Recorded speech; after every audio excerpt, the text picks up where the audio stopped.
Converso agora com o Manuel Furriela, que é professor de Relações Internacionais da FMU. Professor, muito boa tarde para você, bem-vindo. Boa tarde. Professor, a situação já não estava muito boa para Joe Biden, né? Sofrendo pressões ali de todos os lados, inclusive dentro do próprio partido, para que desistisse da candidatura à reeleição, tendo a saúde, a capacidade cognitiva sendo questionadas a todo momento. Agora, com um acontecimento como esse, com um atentado contra Donald Trump, que acaba o favorecendo, ele acaba passando uma mensagem de sobrevivente.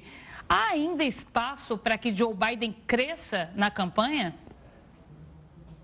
Bom, a situação ficou muito mais delicada, concordo com você, mas acho que além disso, e para a gente entender melhor, a gente tem que analisar que é um momento único para os Estados Unidos. Veja só que processo conturbado. Você tem o candidato oponente, o Joe Biden, numa situação de saúde, como nós sabemos, muito fragilizada.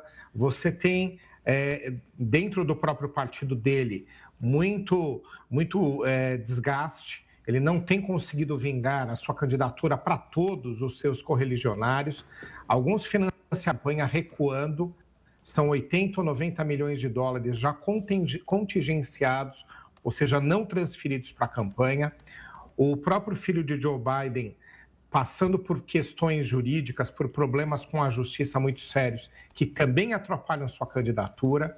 Você tem o candidato Donald Trump, com questionamentos inéditos na justiça, que poderiam fazer com que a gente discutisse se, inclusive, continuar sua candidatura, se ele poderia assumir a presidência, e agora mais um elemento, que é esse atentado. Então, acho que todo o processo, e não só a questão da candidatura de Joe Biden, é único na história americana de tão conturbado, de tumultuado. Então, a gente vive aí um momento muito... E isso vai interferir nos resultados eleitorais. Agora, Joe Biden, passando por todo o cenário que eu mencionei aqui, agora ele vai ter uma pressão adicional. Então, veja só, ele vai ter que mostrar que é aquele capaz, com tantas as fragilidades que ele vem atravessando, de continuar com a campanha e ter chance de vencer um candidato que sai muito reforçado com esse atentado. E o principal fator que tem mencionado que, no meu ponto de vista, favorece com esse atentado, é que casa bem com o discurso dele. Como o Trump é um excelente, ele tem sorte, ele é um homem de mídia. Se a gente pegar a história empresarial dele, ele estava já construindo um discurso onde ele dizia que era perseguido pela justiça, que criaram questões na justiça contra ele para impedir a continuidade da sua candidatura.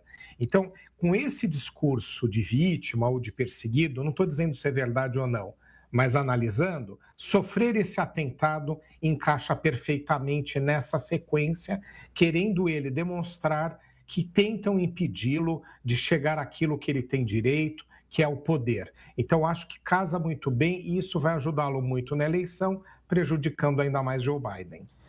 Professor, é o Renato falando aqui. Professor, gostaria de saber a escolha de vice de Donald Trump. Essa é a grande, um momento aguardado dessa convenção. Quem vai ser vice de Donald Trump? Agora, o Trump já tem um eleitorado fiel e dentro do Partido Republicano conseguiu a indicação nas prévias bem cedo, né? Muitos meses antes dessa convenção que a gente está acompanhando hoje. A escolha de um vice pode mudar, pode agregar eleitores? Como que essa escolha pode ser decisiva para conquistar os últimos votos, os indecisos nos próximos meses? Acho que conquista de votos, propriamente, não se tem grande repercussão, apesar que, como a gente sabe, nos Estados Unidos a eleição ela é indireta.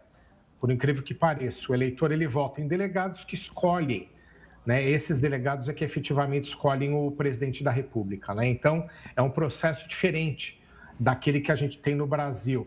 Então, os efeitos que você pode ter, eles são um pouco mais reduzidos quando você tem um cenário onde quer agregar apoio ou votos com o vice. O que eu acho é que ele, com o vice, ele quer algo um pouquinho diferente do que propriamente agregar os votos. Lembrando aqui que Donald Trump ele não é um quadro tradicional do Partido Republicano. Há 5 anos atrás, ele surgiu, aliás, há mais, né? Há 8 anos atrás, ele surgiu como um outsider, como um político independente e acabou fazendo, de uma forma surpreendente, vingar a sua candidatura. Mas ele não é um quadro de décadas no Partido Republicano, como são outros políticos. Então, como ele não tem essa construção dentro do partido, a agenda dele sempre foi muito independente. E agora, ele estava tentando fazer vingar um candidato a vice, uma composição, não propriamente alguém que trouxesse votos, apesar da ideia fazer sentido aí na tua pergunta. E aqui no Brasil faz muito sentido esse tipo de raciocínio. Mas lá, ele busca um seguidor. E com esse atentado balançou muito a campanha e o traz fortalecido, né, por todas as situações que a gente já sabe e que eu disse aqui. O ponto é que ele agora, para mim, ele vai buscar mais construir um seguidor como vice, ou seja, alguém que possa, caso ele seja eleito, continuar a sua agenda no futuro, do que traga votos. Eu acho que ele vai, no ponto de vista dele, Trump, seguir muito mais nessa linha. Ele já tinha dado dicas a respeito disso, mas agora, fortalecido, ele tem mais condições de buscar um nome nessa linha. Eu acho que é um pouco por aí do que a gente vai ver nos próximos dias. Professor, agora saindo um pouco do contexto dos Estados Unidos, trazendo um pouco para a gente, falando do momento em que a gente está vivendo de forma geral. É um momento delicado, né? Porque depois de um tempo sem a gente ver assassinatos políticos assim expressivos no mundo, a gente tem visto um aumento do extremismo, da violência política. A gente viu acontecendo aqui no Brasil mesmo, com Jair Bolsonaro, na Argentina, no Japão, na Europa, agora nos Estados Unidos. O que esse último atentado, né, de sábado, contra Donald Trump, ele diz também sobre o momento histórico mesmo que a gente está vivendo? Olha, o teu ponto é excelente. Eu acho que é uma questão de reflexão que toda a classe política tem que fazer, né? A gente vive um momento delicado, nós vivemos um momento complicado que, veja só, ao invés da gente usar como exemplos as situações onde há mais calma, onde há mais urbanidade, onde há mais cordialidade em transições, a gente tem isso como exceção. Tanto é verdade que o que a gente tem agora nos últimos tempos, onde teve esse processo, da forma como ele tem que ser, foi no Reino Unido, com a saída do primeiro-ministro conservador e chegando o trabalhista, oponentes, opostos, foram muito cordiais dos dois lados.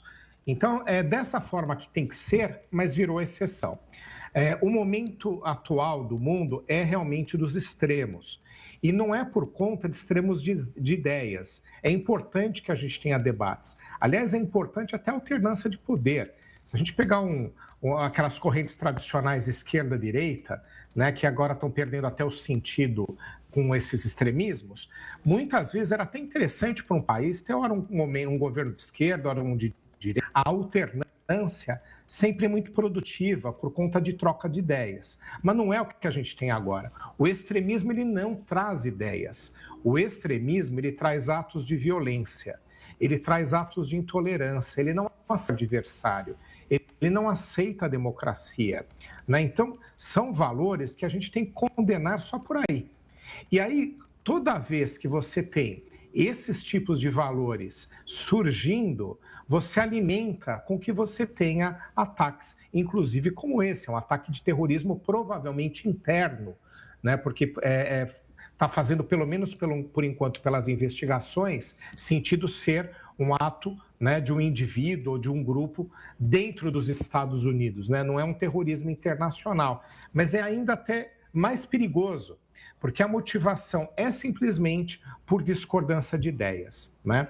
Então, nós vivemos, sim, um momento delicado, as autoridades elas têm que se articular, e como vocês já noticiaram aqui, dificilmente vai sair uma declaração conjunta de pacificação dos dois candidatos, do Trump e de Joe Biden. Os dois condenam a violência, mas eu acho que seria até interessante que os políticos oponentes começassem a apresentar discursos em conjunto, não sobre as ideias que são diferentes, mas sobre a postura que as sociedades têm que ter neste momento, porque é inaceitável um episódio como esse, que quase colou a vida do candidato e tirou a vida de pelo menos já uma pessoa, como a gente sabe, de um cidadão americano que estava acompanhando um comício de forma democrática. Então, é um absurdo por completo.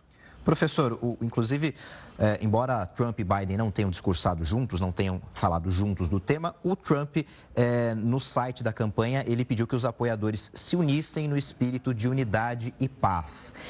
Esse é um Trump diferente do que a gente viu nas últimas eleições. Eu tenho ouvido algumas análises nesse sentido, de que o Trump tem evitado um discurso mais radical, deixado mais para os correligionários, para deputados, para uma tropa de choque, digamos assim, de deputados e governadores republicanos, enquanto ele não usa exatamente as palavras mais duras no discurso. O senhor concorda com isso? O Trump tem agido de forma diferente, isso já antes do atentado? Ele tem agido de forma diferente das últimas duas campanhas?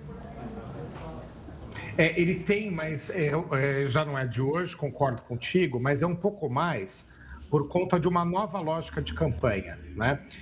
Trump, também mencionei aqui, é um grande comunicador. Não estou dizendo as pessoas concordarem ou não com o que ele disse, não é meu ponto aqui. Não é uma questão técnica, é uma questão de comunicação. Ele se comunica bem, isso que o levou tão longe. Quando ele não era do Partido Republicano e cogitou ser candidato de forma independente, ele construiu um discurso muito forte, ao extremo, que chamou muito a atenção a ele e foi o que fez deslanchar a sua campanha. Nós tivemos isso aqui com Milei também na Argentina, não é? Mas a tendência depois que a campanha começa a deslanchar é vir a moderação. Não veio nas suas primeiras candidaturas, na primeira que ele saiu vitorioso e na segunda que ele saiu derrotado, mas veio agora. Mas eu acredito que tem a ver muito mais com o estilo de trazer votos, de conseguir votos, né? Porque a briga com Joe Biden, apesar das fragilidades que a gente mencionou, não é uma briga fácil. A gente estava acompanhando os resultados das pesquisas anteriores ao atentado. A moderação acabou tendo que vir em algum nível para trazer votos. Eu acho que faz muito mais sentido por aí. Ele é um estrategista, é uma estratégia de campanha, ele, né, e a sua equipe, e eu acho que por isso que veio o discurso de moderação. Mas não acho que está tão relacionado com o mito do atentado, não. Professor, quero falar com o senhor sobre um desenrolar que a gente costuma ver logo depois de atentados como esse. A gente viu acontecendo aqui no Brasil, por exemplo, que é o aumento da propagação de notícias falsas, né? E também de teorias conspiratórias dos dois lados, né? A gente vê todo tipo de história surgindo de um lado e do outro. O que isso pode provocar? Isso acaba solidificando a polarização, aumentando o extremismo? Com certeza, e nós que estamos conversando aqui, e os telespectadores, todo mundo já foi surpreendido com algum tipo de publicação em qualquer tipo de rede social, que às vezes até a gente acaba acreditando ser verdadeiro. Depois vai se pesquisar e não é verdade, não é? Aliás, a Record News, todas as grandes emissoras brasileiras têm feito um trabalho excelente, por conta da excelência do jornalismo brasileiro, em desmentir essas propagações em redes sociais.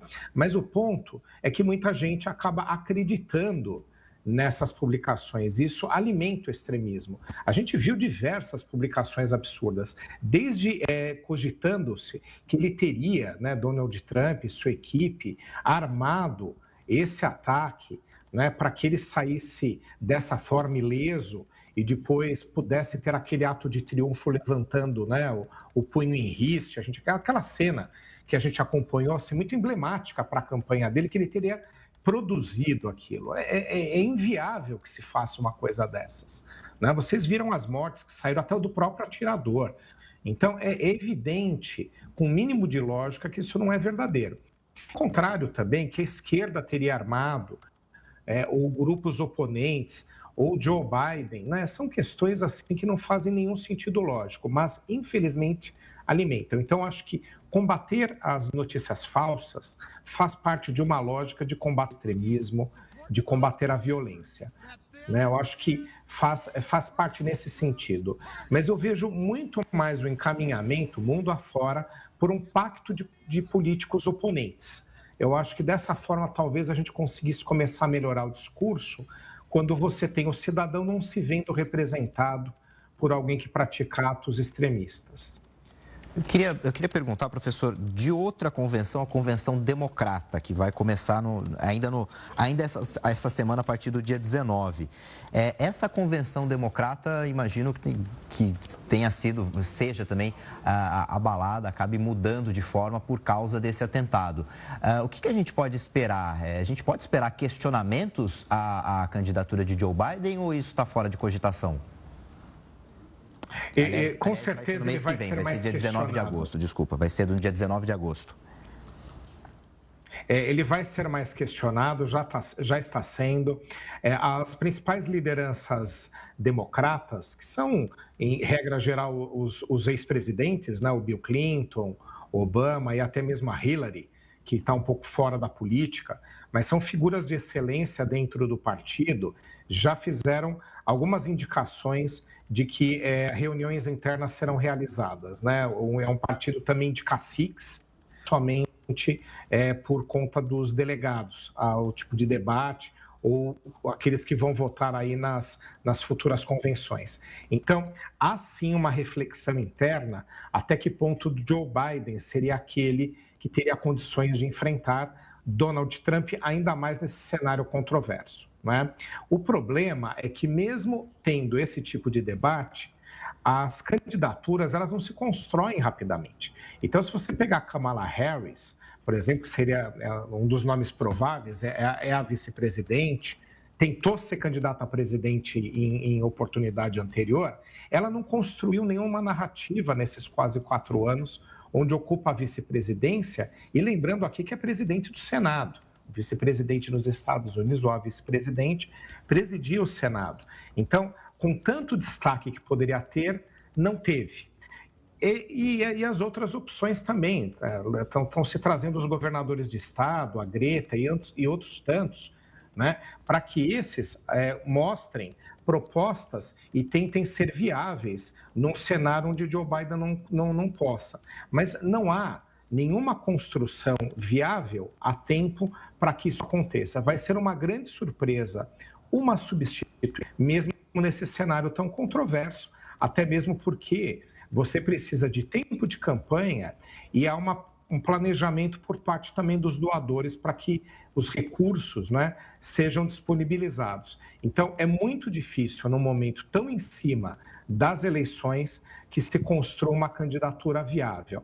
Venha de forma atabalhoada por conta de falta de alternativas, mas não é uma construção lógica, algo que se prepare propriamente, onde tem que enfrentar um oponente tão forte como já era Donald Trump e fortalecido agora.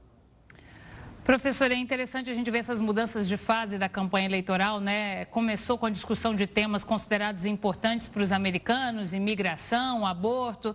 De repente, esses assuntos foram deixados de lado, toda a discussão ficou em torno da saúde, da capacidade cognitiva do presidente Joe Biden. E agora esse assunto também vai sendo deixado de segundo plano e a gente vê esse atentado contra Donald Trump ditando os rumos aí da campanha eleitoral daqui para frente. Professor, muito obrigada, viu? É sempre bom ter o senhor aqui com a gente, nos ajudando a entender todo o cenário internacional, em especial as complexidades dessa campanha eleitoral que tem impactos no mundo todo. Obrigada pela participação. Eu que agradeço o convite e repito que é um momento único com tantas variáveis no cenário. Obrigada, professor. Uma ótima tarde para o senhor.